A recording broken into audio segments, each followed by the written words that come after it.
Hello friends, this video on application of derivatives part 21 is brought to you by examfear.com. No more fear from exam.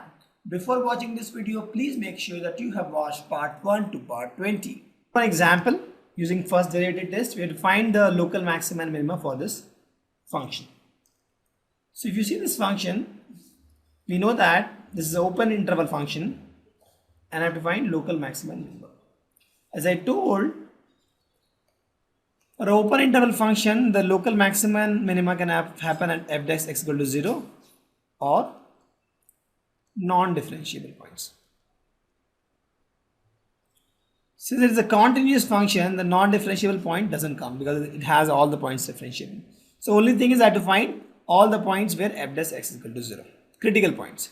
So critical points are points where f dash x is equal to 0. So let's find f dash x. F dash x is nothing but x cube becomes 3x square minus 3x becomes 3 and 3 becomes 0. That is 3 into x square minus 1. That is 3 into x plus 1 into x minus 1. And this is equal to 0. So I get x is equal to 1 or minus 1. So either of one of these is maximum or minima, we don't know. So to find whether it is a maximum or minima, let's do one thing. Let's have the graph like this. Like this is minus 1 and this is 1. Correct? And if we have to find whether at these points it is maximum or minima. So let's take 1 first. So if you take 1, I know my slope at 1 is 0. That I know. So slope at this guy is 0. So it is something like this slope. Why? Because I'll put something here. F of 1 is 0. Let's take a number just next to this. That is f of 1.1. That guy is nothing but 3 into 1.1 square minus 1. That is 3 into 1.21 minus 1. That is 3 into 0.21. That is 0.63. I not find the value also, but I just know it's a positive. That means the number just after this, the slope is positive, something like this. I'll take a number just less than 1. That is 0.9 if you take. That is nothing but 3 of 0.9 square minus 1. So this becomes 3 of 0.81 minus 1. You see this is less than 0, right? This is less than 0. Less than 0, that means the slope is negative, something like this. So that means my curve here is something like this. Correct? That means it is a minima value. Why? Because the curve is in the U shape. Minima. Let's talk about minus 1. I know that f of minus 1 is 0. So let's suppose my slope here is 0. Let's take a value that is just greater than minus 1. That is minus 0.9. If you take the slope of this is nothing but 3 of minus 0.9 square minus 1. That is 3 of 0.81 minus 1. Here also if you see it is less than 0. That means here the slope is like this. Next is if I take a value just left of this, that is let's suppose minus 1.1.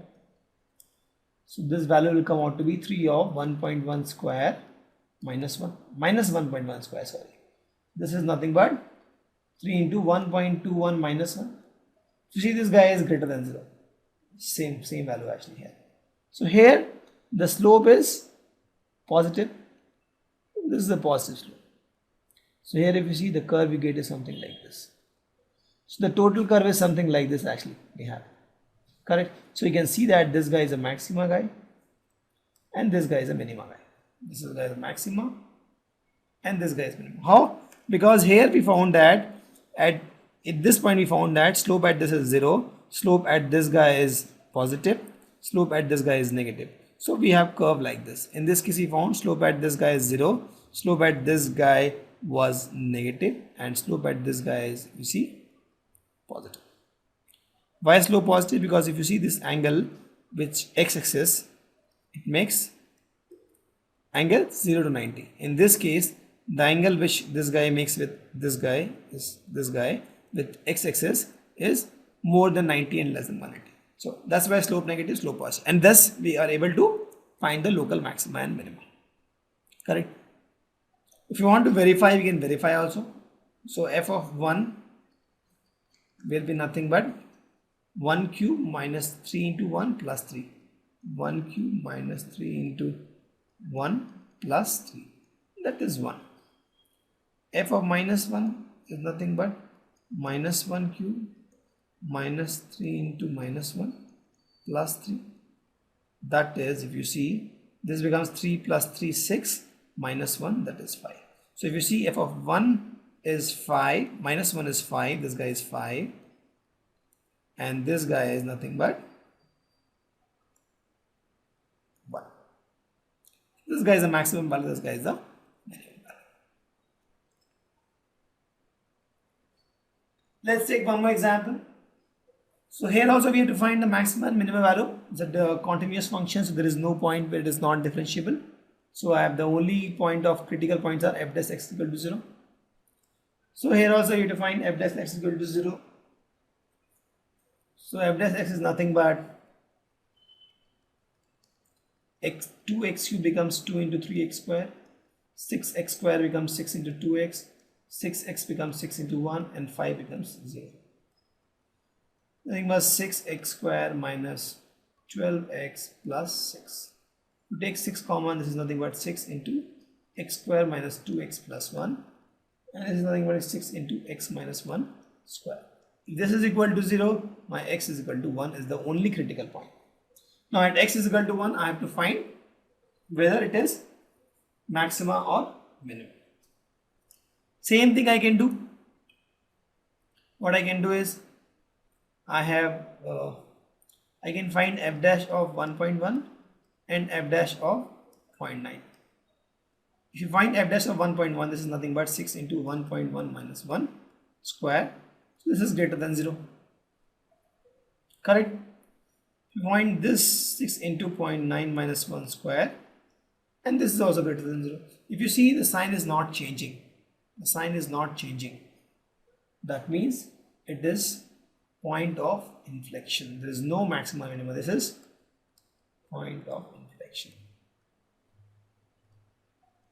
Correct? Why? Because if you see in both the cases, the slope is positive. If you take number left of 1 or right of 1, in both the cases, it is slope is positive.